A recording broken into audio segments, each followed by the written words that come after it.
এই নদী দখল হয়ে গেছে। সিদ্ধান্ত হলো যে সমস্ত ফোর্স শোর এলাকা আইডেন্টিফাই করা হয়েছে সেগুলোকে আমরা খালি করাবো।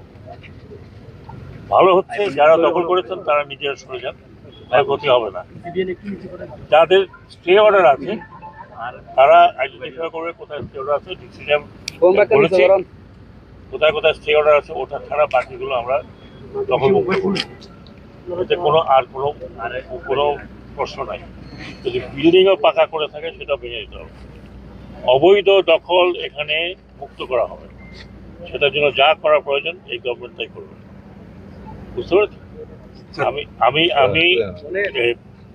শিপিং মিনিস্ট্রি থেকে বলছি, বাকিটা পরিবেশের ব্যাপারটা উনি পরিবেশের কথা বলবেন, কিন্তু আমার নদীকে মুক্ত না করা পর্যন্ত কক্সবাজারে আমরা যে বন্দর করব সেটা কার্যকর হচ্ছে না।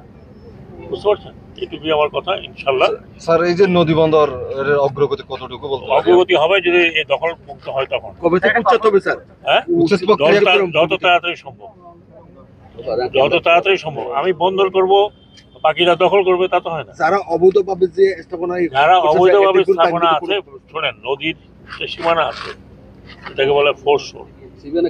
ফোর্স শোরটা অলরেডি গেজেট হয়ে আছে, সেটা আমাদের স্থানীয় প্রশাসনকে বলা হয়েছে ওটাকে আইডেন্টিফাই করে সেটা মার্ক করার পরে ওর ভিতরে যারা আছে অবৈধ দখলদার, প্রায়ই অবৈধ, তাদেরকে সরে যেতে বলছি। যদি সরে না যান তাহলে তখন তাদের বাড়িঘর ভাঙতে হবে আমাদের, সেটা আমরা করতে চাই না। ওনারা সরে যান। হ্যাঁ, ওনারা অবৈধ দখলদার আগে করে গেছেন, ওই অনেক বছর চলছে এগুলো। এখন এটা না হলে আমরা নদী বন্দর যে করবো, আমাদের নদী বন্দর করছে, নদী তো দরকার হবে, নদী তো অর্ধেক খেয়ে গেছে। সরে যাওয়ার জন্য কতদিন টাইম দিবেন? সরে যাওয়ার জন্য অ্যাজ সুন অ্যাজ পসিবল। কতদিন টাইম না, 7 দিন 8 দিনের মধ্যে কাজ শুরু হয়ে যাবে।